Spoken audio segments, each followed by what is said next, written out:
Not content with feeding those in his local temple, he regularly risks his own life to take aid to those most in need in some of the most dangerous places on the planet.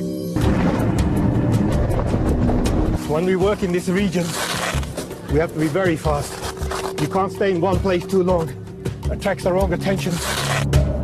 In this film, to mark the birthday of Guru Nanak, we follow Ravi as he makes the extraordinary journey to northern Iraq on the eve of the battle to retake the ISIS stronghold of Mosul. We're like in a live conflict zone. Anything could change any moment. Through Ravi's work and the stories of those he's fought to help,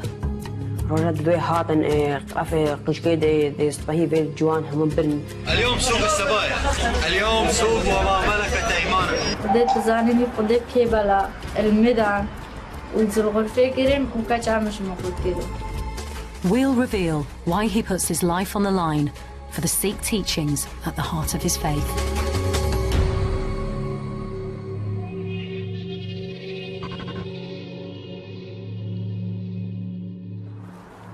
Today is Ravi Singh's birthday, and he's visiting his Punjabi mother, 3 days before he's about to leave for a trip to one of the most dangerous countries in the world. How does she feel about you going away next week? Where are you, how does she feel about that? She didn't know. I don't tell her a day before I go. She's always praying like he comes back, I come back in one piece. It's strange, like I'm 47 today. And my mother is still like, treat me like a teenager. But I'm very proud, she says. Very proud, but I'm always very worried. Ravi moved to Britain when he was 11, but he grew up in a small village in the Punjab. I was very skinny, and I was extremely naughty child. He's equally as good now as he was bad when he was. I agree with her. I was terrible. I think if the village in Punjab had Asbos, I would have been served Asbos every day of my life. But 17 years ago, Ravi turned his back on his bad boy past and re-embraced the Sikh faith of his childhood. He made the decision to start Khalsa Aid, an international relief organisation based on his religious principles. Now, every few weeks, he and his team travel to the world's disaster zones, from earthquakes in Nepal to floods in the West Country. It means leaving his family behind and putting himself on the front line. It's all right, we'll sort it out.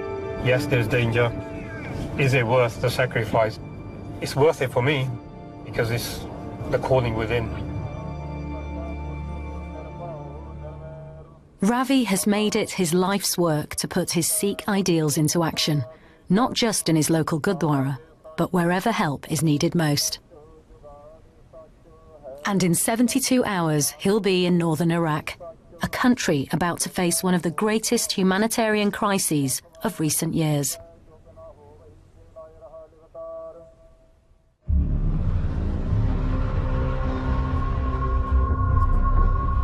Ravi has arrived in Iraqi Kurdistan and is making the 2-hour journey from Erbil to Duhok. The area is well known because we're like, you could say, in a live conflict zone. Anything could change any moment.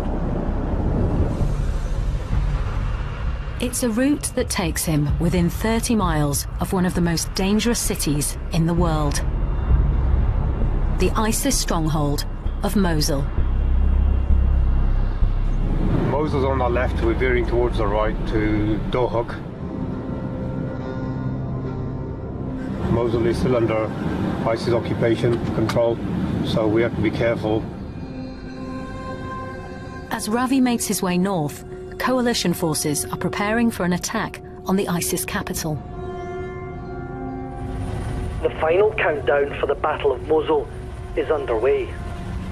Major General Rupert Jones says Iraqi forces will make the move within the month. Peshmergas and Iraqi forces, they're trying to, how do you say, cut all the roads to Mosul, so they don't get any more supplies from Raqqa and other places, so they can, you know, eventually attack. This area of northern Iraq has become a haven for Yazidi families, an ethnic religious group forced to flee their homes 2 years ago by the threat of genocide at the hands of ISIS, who believe they worship the devil.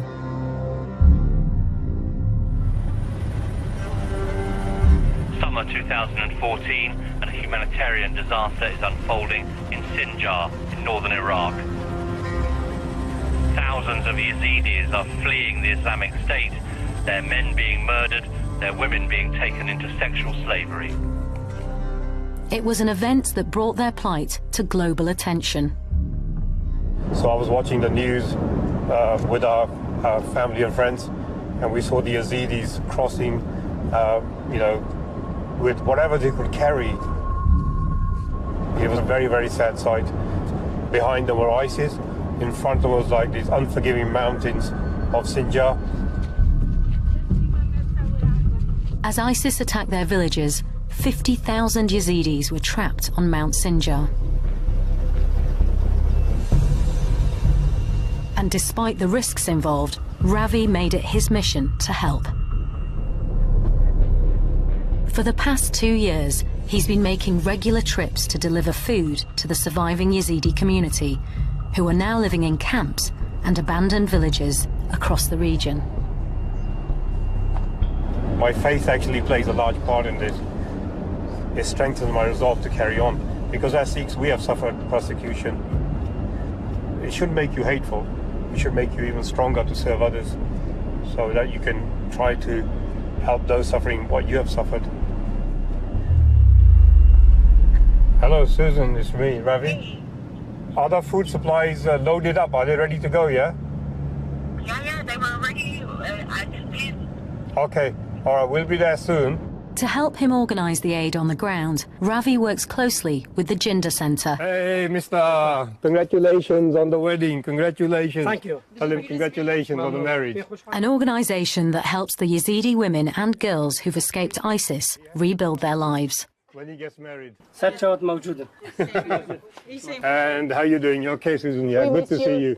We missed you. Susan Farmi is a Kurdish coordinator who's been working with Ravi for the past 9 months. Hey, Basma. So we're here. Are we loaded with the food? Yes, so we've prepared everything, Okay. and we load some of them.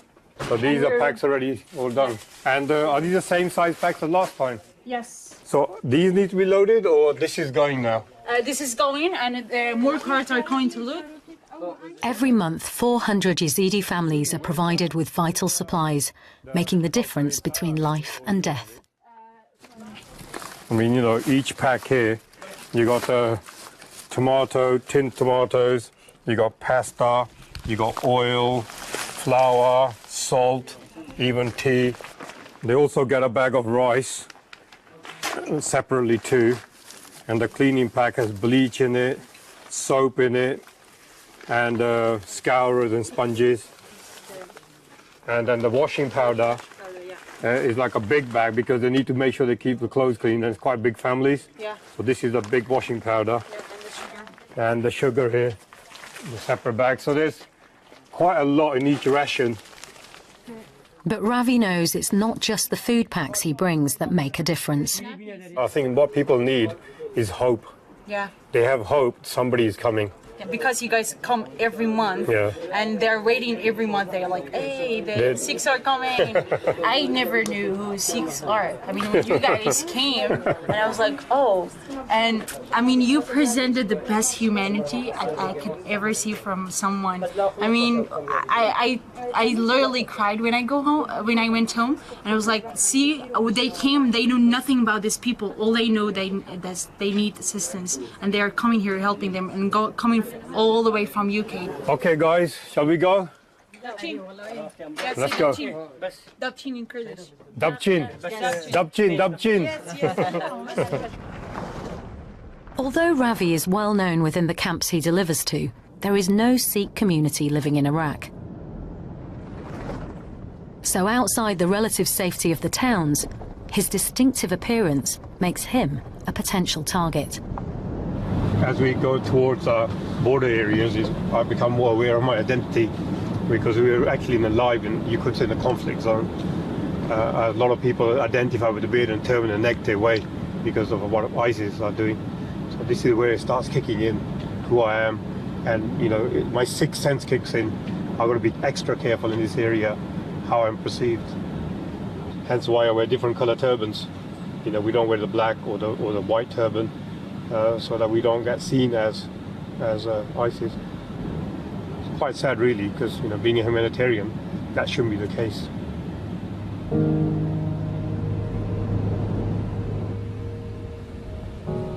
The first camp Ravi is visiting is close to the Turkish and Syrian borders.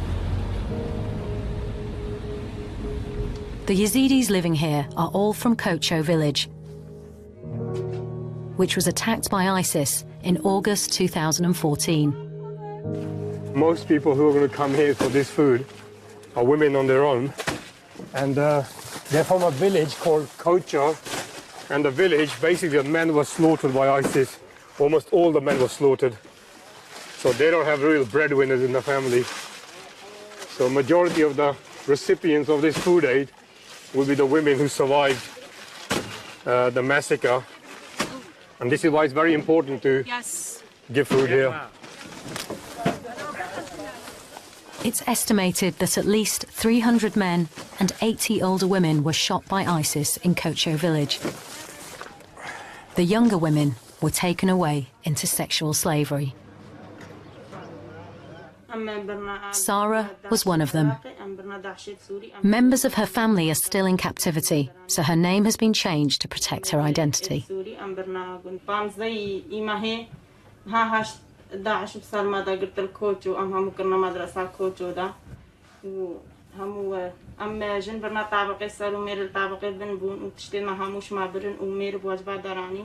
After being taken by ISIS, Sarah and 2 of her children were held in Raqqa in Syria. She was raped by her captor and gave birth in captivity. During her 15 months imprisoned, she made many attempts to escape.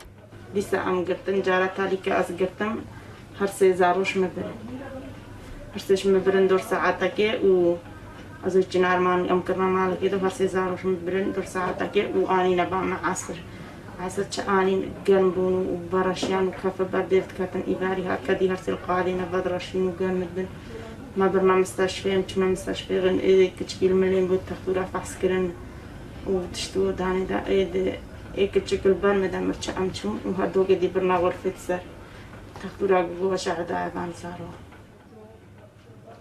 اشتهنجي أموسا هرسل دارون من المستشفى هاد صورة جيرا قرتن واسكر ما حبسي دو رابونا وصورة شوان زاروارا قرتن ونيب جلك سبيكر نوها مناشر كرنو تالي قوتن قبل مسحينا ودا صورة دوان أولا. So they wrapped them in white cloth and took pictures for social media of her dead children. نيب جاوي سبيكر صورة جيرا قرتن وش مستشفى درانين برن أسنا زانم قور كرن آبيتن تشتاكي جينا زانم ناش تصويرشم. نوري علي حسين نوري علي حسين كامني فامني ليلى ياسنهات ليلى ياسنهات. Every single family here has suffered hell with a very little response from the global community. It's disappointing, actually. What I personally feel, because the Yazidi community don't have anything to offer to the world, like to the Western powers. No oil, no economic gain. So like anywhere else in the world, when you're weak, when you're poor, when you're a minority, you don't mean much. So nobody really cares. But for Ravi and those who support the work he does, the poverty and political insignificance of the Yazidis isn't what matters. I'm so proud of my community. Honestly, they never said, not one person said, don't help them, they're not Sikh, you know. It's just 100% unconditional support. So it makes me really proud to be who I am. And that strength comes from our faith when we say, recognize the whole human race as one. And there's also that concept of, in my faith, Sarbat Dapala, which means well-being of all. We say it every day in every prayer. So we put it into practice.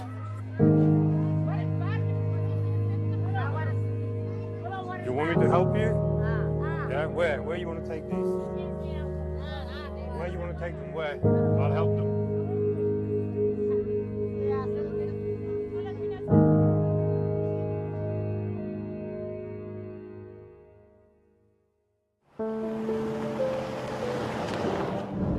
Although this area is full of official camps for displaced people, they're overflowing. And when Ravi first came here in 2014, he discovered unofficial camps which had sprung up in buildings abandoned by workers fleeing the advancing forces of so-called Islamic State. One of these is Sharia village. All right, kiddos, long time, 2 months I haven't seen you guys. This half-built school is home to 138 Yazidi families. So now, here you are. Good to see you again. Hello. And this is Shanaz. And to one teenage girl in particular, who is one of Ravi's greatest inspirations. She's always smiling, this one, always smiling.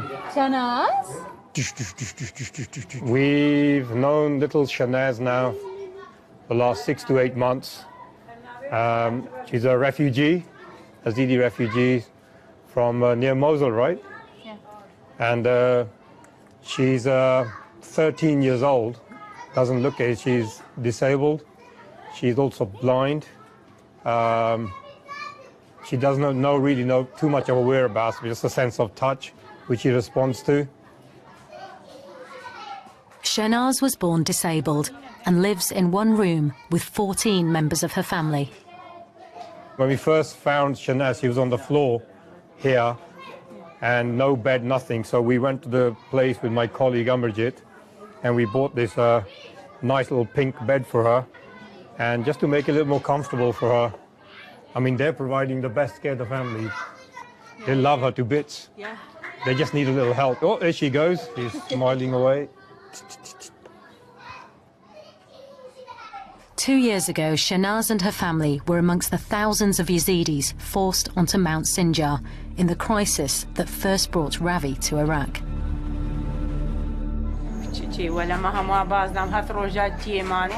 In 48-degree heat, facing starvation, and with ISIS behind them, Shanaz's mother Bahar had to carry her daughter to safety.7 days with Shanaz and the family.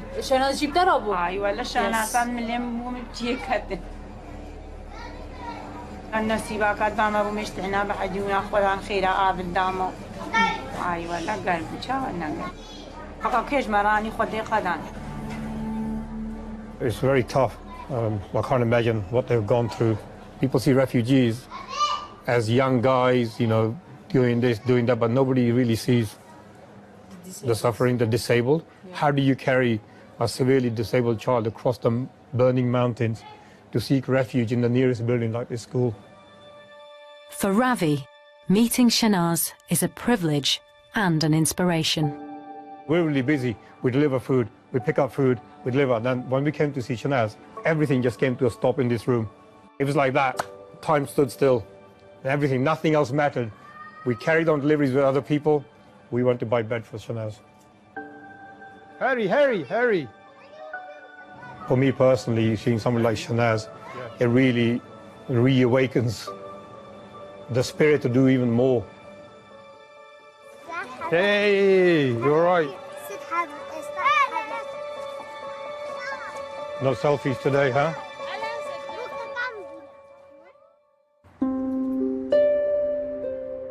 It's Ravi's final day in Iraq, and he's spending the morning in Dahok.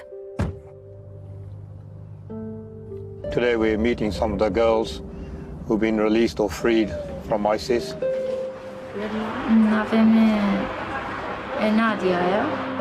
and also a couple of boys, young boys, suffered a lot.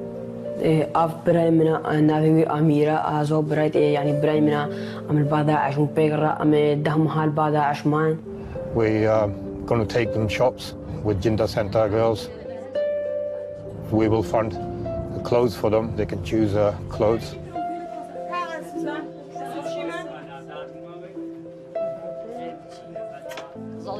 It's not really much.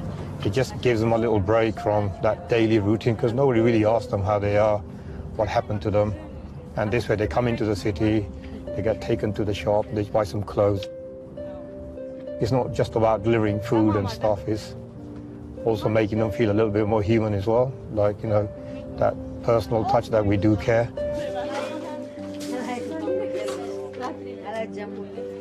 Amir and Ahmed Amin are brothers. They were captured by ISIS when they were betrayed by a local Muslim who gave their location away when ISIS invaded their village. أمبرنا تدريب سر دربان سر صلاح عوان ومقطعي سرج كرنا بيشمات كرن وقوتنا ما جو هارن أمي واشين الدولة العربي. Nadia, whose name has been changed to protect her identity, is the mother of 5 children. She and her 11-year-old daughter were taken into sexual slavery.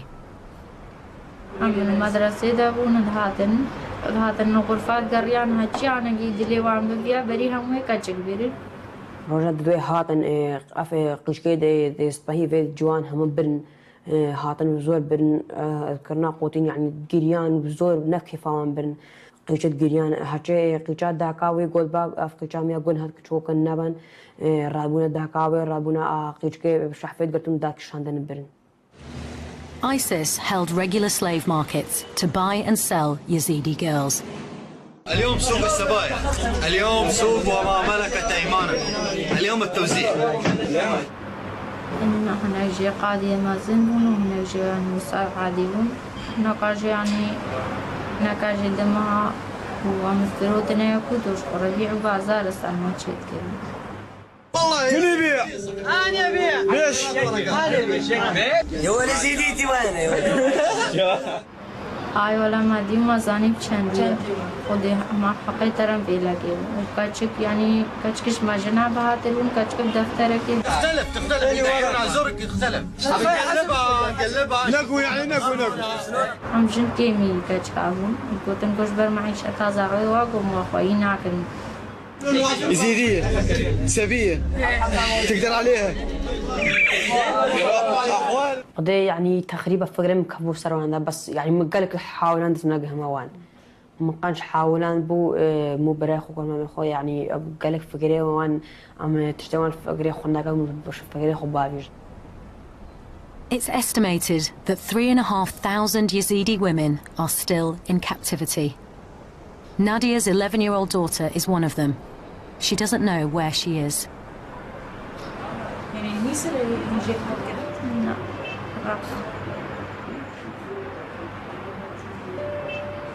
يعني عارف زحمة يعني إيش عيالهم زحمة تلو بيش عليهم يعني كجامدون.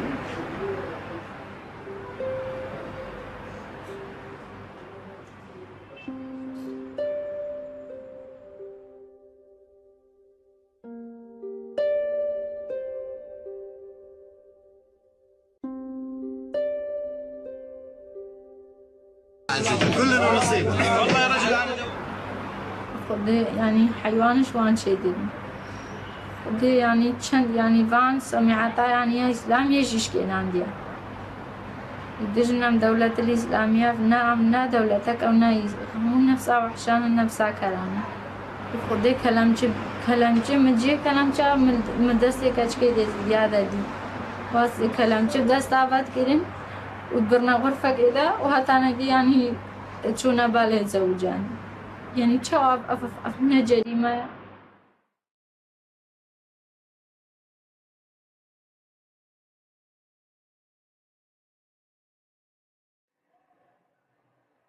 Ravi's visit to Iraq is at an end. Tomorrow he returns home, and it's a moment to reflect. Almost every family say the same thing. 2 of my daughters are held, 3 of my daughters are held, my mom's being held. It actually brings chills down my spine that as a parent, how would I feel if that was my daughter? I would go beside myself.